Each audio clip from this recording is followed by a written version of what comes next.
नमस्कार, मैं अंजू मौर्य और आज हम आपको यहाँ पे जो 2026-27 का जो बजट है उसके बारे में इम्पोर्टेंट बातें बताएंगे ताकि ये जो हमारे स्टूडेंट्स हैं जो जीएस की प्रिपरेशन कर रहे हैं वो यहाँ से आने वाले इम्पोर्टेंट प्रश्न को वो सॉल्व कर सकें। और बजट आम जनता को भी जानना बहुत जरूरी होता है। बजट का मतलब क्या होता है? एक जिसको हम कह सकते हैं आय और व्यय का एक लिस्ट, जिसको जैसे हम घर में भी अपना एक बजट बना लेते हैं, जैसे हमारी सैलरी क्या है और उसके बेसिस पे हमें महीने में कितना खर्च करना है, कितना किस किस चीजों पे खर्च करना है। तो इससे हमें क्या होता है, एक अनुमानित डेटा मिल जाता है और अनावश्यक खर्चों से भी बचा जा सकता है। तो इसी प्रकार से हमारे जो बजट है वो हमारा जो राजकोष है उसका आय और व्यय की सूची को बजट कहा जाता है। अब देखिए ये बजट कौन प्रस्तुत करता है? तो हमारे वित्त मंत्री का काम होता है बजट प्रस्तुत करना। कहाँ प्रस्तुत किया जाता है? तो ये भी संसद के अंदर लोकसभा में बजट को प्रस्तुत किया जाता है। इसमें इस बार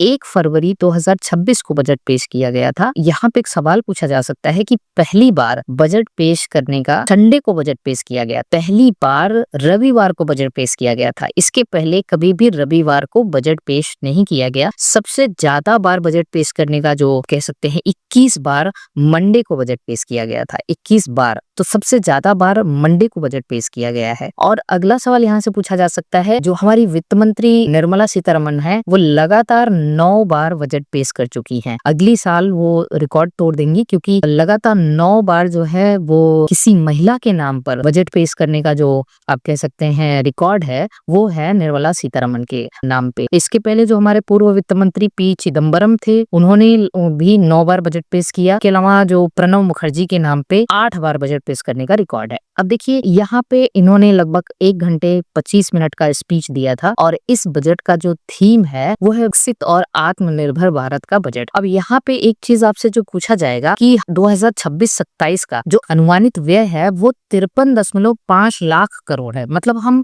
इस पूरे साल लगभग 53.5 लाख करोड़ रुपए खर्च करने वाले हैं और जो अनुमानित आय है बिना कर्ज वाली वो 36.5 लाख करोड़ है। मतलब हमें हमारा जो खर्च है वो 53.5 लाख करोड़ है और जो अनुमानित आय है वो 36.5 लाख करोड़ है। मतलब एक गैप है। तो ऑब्वियस सी बात है, हमें ये जो गैप है उसको कहीं ना कहीं से हमें लेना पड़ेगा। इसके अलावा जो है हमारी जो जीडीपी ग्रोथ रेट है 7 से लेके 7.2% का, और इसके साथ हम $4 ट्रिलियन के साथ हम विश्व की सबसे चौथी बड़ी अर्थव्यवस्था है, ये सभी को पता है। और विदेशी मुद्रा भंडार जिसको हम कहते हैं फॉरेन एक्सचेंज रिजर्व हमारा कितना है, $700 बिलियन के आसपास है। देखिए इस बजट के अंदर कुछ चीजें यहाँ पे जो है महंगी हुई हैं और कुछ चीजें सस्ती हुई हैं। महंगी चीजों में हम आपको एक बार बता दें कि क्या क्या चीजें महंगी हुई हैं। तो महंगा हुआ है हमारा जो है शराब और सिगरेट के ऊपर 40% का जीएसटी। और इसके अलावा शेयर खरीदना, शेयर मार्केट में जो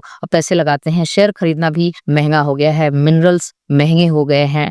इसके अलावा सस्ता क्या हुआ है, तो सस्ता जो है शुगर और कैंसर की जो मेडिसिन है वो सस्ती हुई है। लेदर आइटम सस्ते हुए हैं। मोबाइल की बैटरी सस्ती हुई है। विदेश यात्रा पहले से सस्ती हुई है। सीएनजी सस्ता हुआ है। सोलर सस्ता हुआ है। गोल्ड और सिल्वर के भी थोड़े रेट जो हैं वो सस्ते हुए हैं। इसके अलावा अगर हम यहाँ पे बात करें कि इस बजट के अनुसार कुछ नए काम जो हम आपको बता रहे हैं वो याद रखना है कि 3 नए एम्स बनाने की घोषणा की गई है। रेल परिवहन, जल परिवहन और साथ ही साथ रोड परिवहन पे भी काम किया जाएगा। उसमें 5 नए एक्सप्रेस हाईवे बनाने की घोषणा, 7 हाइब्रिड रेल कॉरिडोर बनाने की बात कही गई है, 20 नए राष्ट्रीय जलमार्ग बनाने की बात की गई है, 7 नए हाई स्पीड रेल जिसको बुलेट ट्रेन कहते हैं वो भी लॉन्च करने की बात की गई है। इसके अलावा national fibre scheme, textile scheme को बढ़ावा देने के लिए जो है नेशनल फाइबर स्कीम लागू किया जाएगा, जिसको समर्थ 2.0, ये बहुत इंपॉर्टेंट क्वेश्चन आ सकता है। समर्थ 2.0 किससे रिलेटेड है? तो नेशनल फाइबर